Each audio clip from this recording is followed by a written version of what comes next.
Tem certos dias em que eu penso em minha gente e sinto assim todo o meu peito se apertar,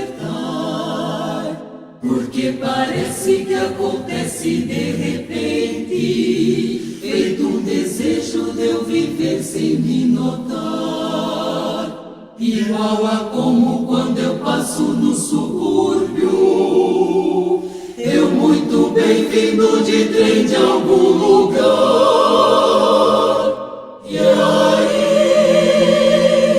me dá como uma inveja dessa gente que vai em frente sem nem ter com quem contar. São casas simples com cadeiras na calçada e na fachada escrito em cima que é um lar.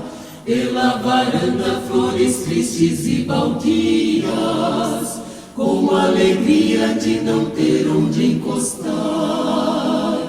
E aí me dá uma tristeza no meu peito, feito um despeito de eu não ter como lutar.